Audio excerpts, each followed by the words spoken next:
Good evening and welcome to the Writer's Block. I'm your host, John Ronan, and as you know now, because we're in our 26th season, I interview writers about their craft, what they're working on, what they've accomplished in the past, what they might be planning for the future. The writers could be poets, they might be playwrights, they might be journalists, all kinds of writers. In fact, we spread the net even farther than that, and we have had on singers, musicians, actors, sculptors, all kinds of artists. So if you have an idea for a guest who might be right for the Writer's Block, watch for our address at the end of the program. We'd love to get your suggestions about future programs. I also want to remind you that the Writer's Block is a production of Cape Ann TV, Cape Ann Cable Television. Our program and all the other original productions out of this studio that are transmitted to Essex and Manchester, Rockport and Gloucester are original productions and the product of cable. You don't get this community service, this wonderful community service with Dish. So watch out for those commercials, and if you see them, just ignore them, please. I'm very happy to say this evening we do have a writer, a distinguished science writer, journalist by the name of Deborah Cramer, who is making a repeat appearance here. She was on over a decade ago with a distinguished book titled Great Waters and Atlantic Passage, about the Atlantic and crossing the Atlantic and observations on the Atlantic. She is back this year, from May 2015, with a new book titled The Narrow Edge, A Tiny Bird, an Ancient Crab, and an Epic Journey. Deborah Cramer, thanks for being with us. John, it's so nice to be here again. It's been too long. That's over a decade. I was shocked when I saw how long that had been, because I remember the show. I write very slowly. Well, that's a good first question. The Narrow Edge has been received very, very well, very widely well received, and by all accounts, it's impressing journalists and scientists and general readers all equally. How long did it take you to write this book? About 4.5 years. 4.5 years? Yeah. Would have taken me 30, and I probably wouldn't have finished it then. I think 4.5 years well spent. Well, the editors probably would have wanted me to finish it a little earlier. I kept asking for extensions. I've heard that story. Were they pretty understanding? No. No. Was that 4 years pretty steady? Well, the first couple of years, I was doing a lot of traveling. This bird that I wrote about migrates 19,000 miles every year. I counted it up about 44,000 miles just trying to keep up with it. That's a lot of frequent flyer miles. Yes, well, I had to buy a carbon offset.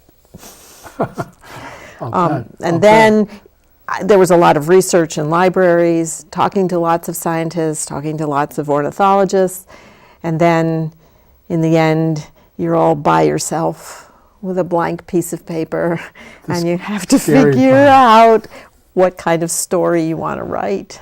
I'm going to hold the book up first, and then we're going to show electronically an image of the cover.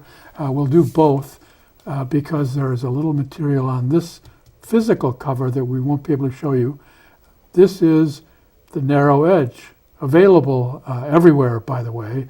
And here is our graphic of The Narrow Edge, and A Tiny Bird, an Ancient Crab, an Epic Journey. A really teasing, wonderful subtitle there. Can you tell us who the tiny bird is and what the ancient crab is?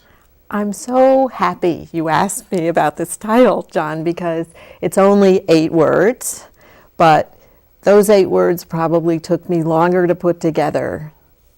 It was hours, days, weeks. So the tiny bird is the red knot.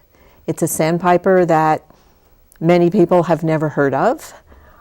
but I had not K-N-O-T. KNOT, but I'm sure that you've seen its companions at the water's edge, other sandpipers Scurrying around. The ancient crab is the horseshoe crab. I'm sure you know the horseshoe crab. We see them on Cape Ann. Well, we used to see quite a bit more of them on Cape Ann. I was wondering if you remembered, I've been hearing amazing stories about how many horseshoe crabs used to be on Cape Ann. But that's the crab. I want to mention the title again. Many titles which extend themselves a little explanatory subscript don't add anything. But I want to say this title, I can see why you spend some time on it. This title is very intriguing because by the time you finish the last word, you're more interested than if you'd simply read The Narrow Edge. And you have a sense already of the nuances behind the narrow edge, implied by the narrow edge. I'm so happy to hear you say that because I did work so hard on this. And then the epic journey is the journey across vast distances of the bird, but it's also the journey of the horseshoe crab across time, because that animal is one of the oldest animals on the planet that's still alive. And then it's the epic journey of all of the people who are trying so hard to protect both the horseshoe crab and the red knot. Both in danger. Yes, but the red knot is now federally listed under the Endangered Species Act. Let's see if we can go now. I want to ask our wonderful director, Becky Tober, to go to the red knots. And we have a wonderful layered shot here of red knots themselves. Can you describe them and talk about that wonderful long journey that these little fellas go on? Fellas and girls. Well, they travel every year from Tierra del Fuego up to the Arctic where they nest and back. And that picture that you're looking at is on Cook's Beach in Delaware Bay, which is one of their most important stopovers, although they do come through Cape Ann, and we can talk about that later. But Delaware Bay is one of their most important places that they go to refuel. And you see them on the beach now. They're awaiting the spawning of the horseshoe crabs, and they're going to stuff themselves on the pin-sized eggs of the horseshoe crabs. No, when you say you see them now, do you mean in that picture? In that or do you picture. mean now in the fall? No, or no, in the spring? spring. In the spring. So in the picture, that picture was taken in the spring. They're waiting for the horseshoe crabs to come in, and these birds are going to double their weight on these horseshoe crab eggs. Each bird will eat about 400,000 eggs. What do they weigh before and what do they weigh after? Do they go from 2 to 4 ounces or something like that? It's something like that. I can't remember. It's in grams. They go from 80 to, I think, 120. Now they do have red breasts. They remind me of robins. Yes, and they're about the size of a robin. About the same size? They weigh about as much as a coffee cup. So this coffee cup is flying 19,000 miles. From extreme northern Canada and Alaska down to the very southernmost tip of South America. Right. These birds are going to nest at the northern end of Hudson Bay, right below the Arctic Circle. And what kind of spring, what kind of season do they have up here? What's the high? Well, if you're asking temperature-wise, Yes. what the high is, I actually can't tell you. And the reason that I can't tell you is because I went up there with the Canadian Wildlife Service and the National Wildlife Research Center in Canada. They brought me up there with them during the shorebird nesting season. And while I would have liked to be able to tell people how cold it was, because it was really cold, I can't, because in the tiny little cabin where we were living, or right outside the cabin, there was a weather station, and the foxes and the polar bears had completely ruined the weather station the year before, so the temperature was reading minus 180 degrees centigrade, which it clearly moon wasn't surface, I that think, maybe. cold. Something like that, right? Yeah, it was really cold though. It's cold anyway, and this is in summer. It was in summer and it was really cold, and I had the Canadian Wildlife, they gave me a technical sleeping bag to use. It had 3 layers of down on the top and 3 layers of down on the bottom, and I was still cold. These birds do well, though. Yes, they were just warmed by their fat, and they didn't have too much fat by the time they got up there because it's a non-stop flight from Delaware Bay. They might land in James Bay, just a little bit to the south, but it's pretty much a non-stop flight. These birds fly 5,000, 6,000 miles at a time without stopping. And they are largely paddling. They're not soaring the way No, great-winged birds right. can. They're flapping their wings. It's an amazingly fast metabolism. I heard that it would be the equivalent of our running a 4-minute mile, but doing it for 7 days at a time. To me, it's inconceivable. Yeah, it is conceivable. It's very extremely impressive. It's really impressive. And this bird is endangered. Well, it's on the threatened list. The other thing about this migration, before we talk about the threats, is that not only can they turn themselves into mind-boggling flying machines, they know where they're going. And we don't know how they navigate. And people who study shorebirds say that they have an astonishing sense of weather systems that go across entire ocean basins, and that they always know where they are relative to where they're going. And he asked whether the same could be said of us, and I'm not all that sure. No, I'll go with a no on that. So it has to do with weather systems rather, and perhaps magnetic signaling? I think it's the weather and the stars. Like you always see them when they're about to go on a really big flight. If on the beach, they'll gather in groups of 1,000, 2,000, 3,000, 5,000 birds, and around sunset they start getting very nervous and flighty, and they go up and then they come down, and they go up and then they come down, and then as the stars come out, they're off. Oh, at dusk or Yeah. Right after sunset. Yeah, so so they think that the stars have something to do with That it. must be impressive to see. It is. It's beautiful. I want to go back to a little background of this. When when did you get the idea, and how did you get the idea? Well, it was a lot of different things, I think. When I was writing my last book, which was Smithsonian Ocean, which was a big book about the sea also, there were a lot of color photographs in that book, and one of them was of a beach just awash in horseshoe crabs. And so I was thinking a lot about horseshoe crabs, and I, for some reason I don't remember, was introduced to Barry Britton, the still photographer for the BBC, and he gave me a picture of some horseshoe crabs in Delaware Bay, and there were red knots walking on the backs of the horseshoe crabs.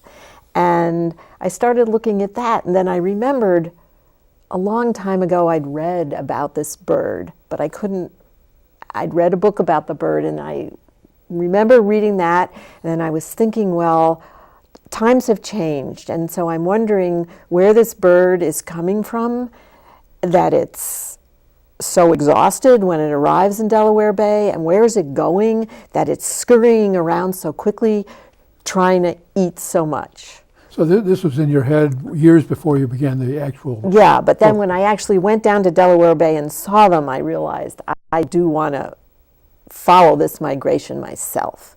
So I called the man who'd written the first book, which was in 1992, and I said to him, I'm thinking this has changed a lot.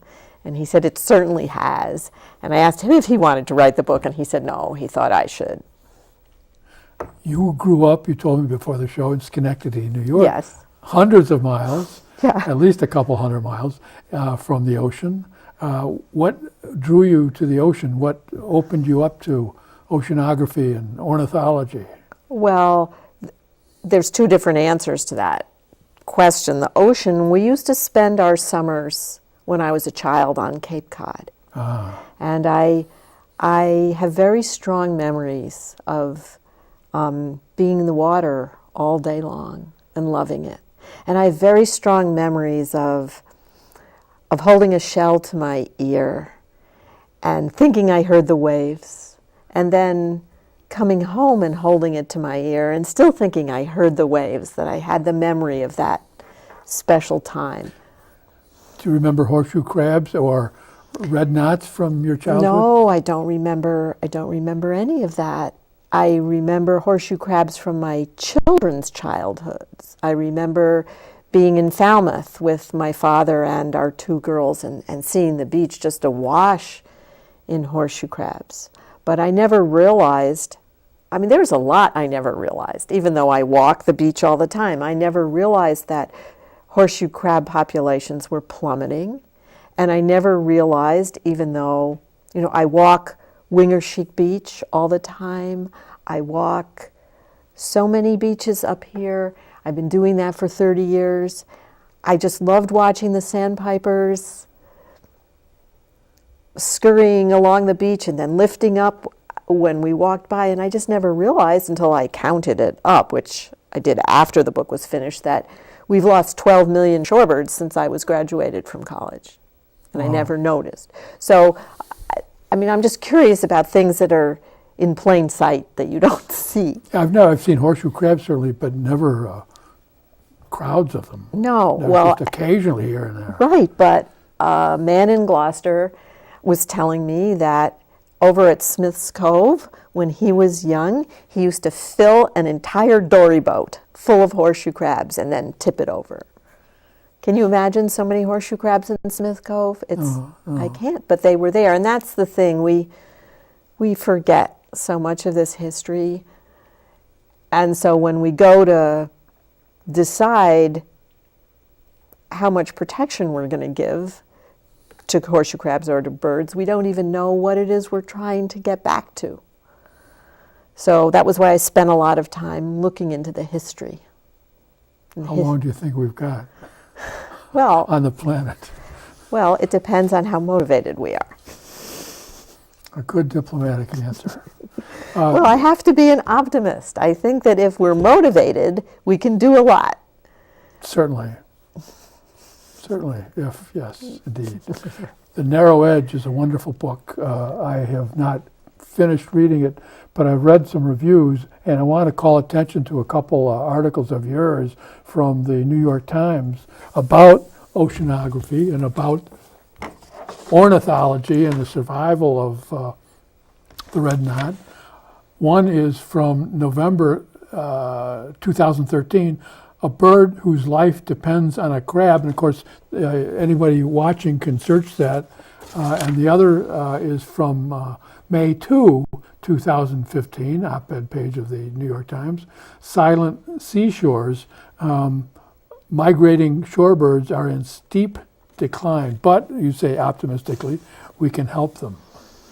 I wonder if you would pick something to read for us, a paragraph or two from The Narrow Edge that gives us a sense of your rather fluid, excellent prose, and also the substance of your topic. Well, I don't know about the fluidity of my prose, but since we were talking about optimism, I think I'm going to read this paragraph about the horseshoe crab. On an afternoon in early September, on an incoming tide, my husband and I paddle out through the marsh and creek.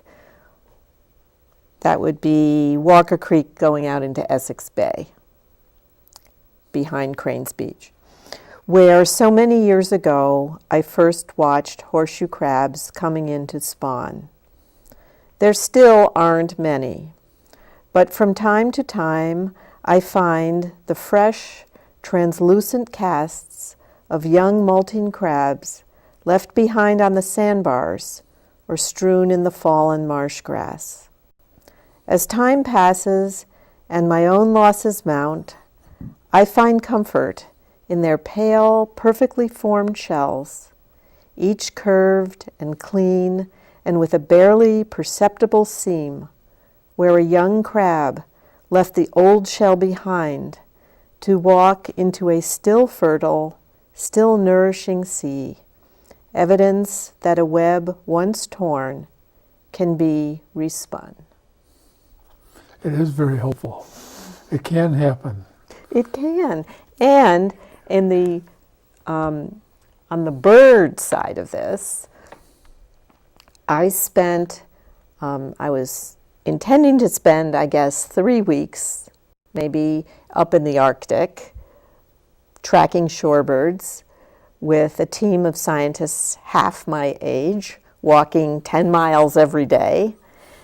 But the weather was very bad up there, and the bush pilots that brought us on to this little ridge where we stayed couldn't come pick us up because the weather was so bad. So we stayed. This is in the summer. Yes, but they couldn't distinguish the clouds in the sky from the snow on the ground, and there was no runway, no radar.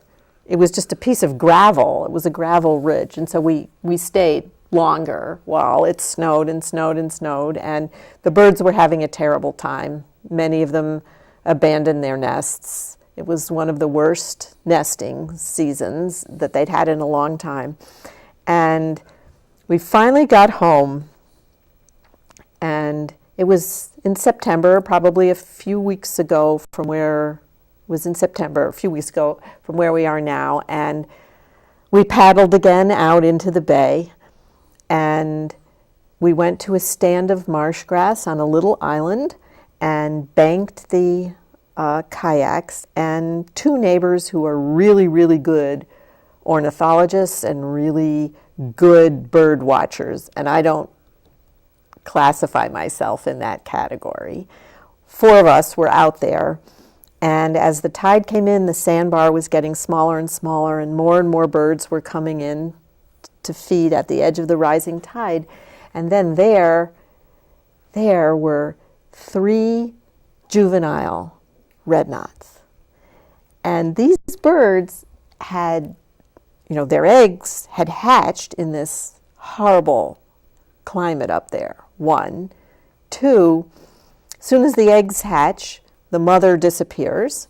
The father generously walks them down to a body of water because the nests are in these isolated ridges, very in the middle of nowhere. And then he leaves, and so they figure out how to fly by themselves, and then they start flying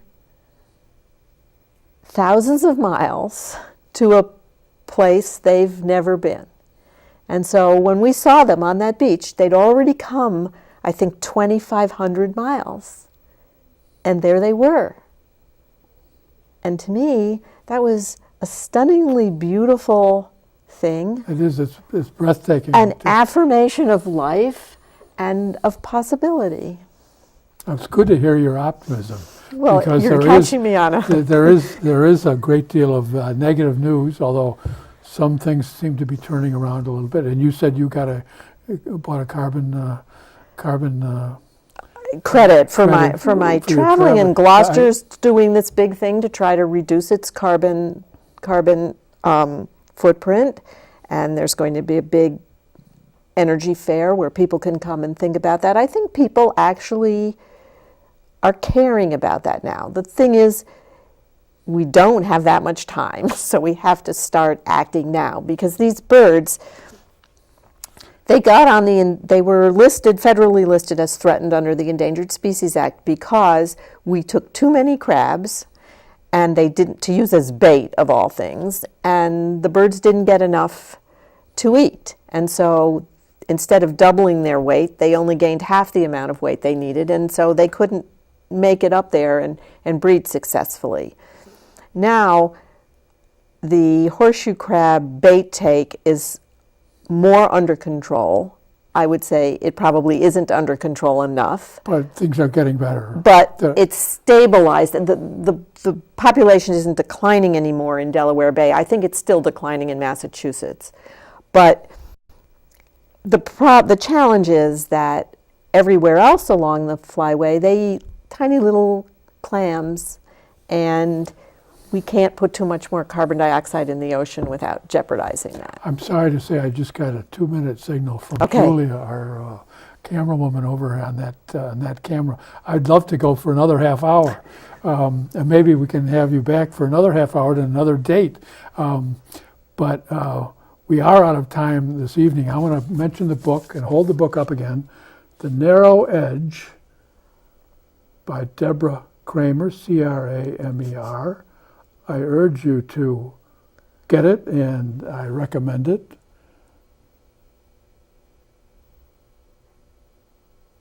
Thank you, Deborah, for being with us. John, I it's appreciate the always a time and the pleasure. effort. I'm so happy to come and speak with you. I'm very happy that you could join us, and very happy you could join us. If you've learned something about this wonderful little robin-sized bird, the red knot, and its travels and travails from the Arctic around Hudson Bay down to the southern tip of South America, then the Writer's Block and Deborah Cramer have done their jobs. Thanks for being with us, and I hope to see you again next week on the Writer's Block. Good night.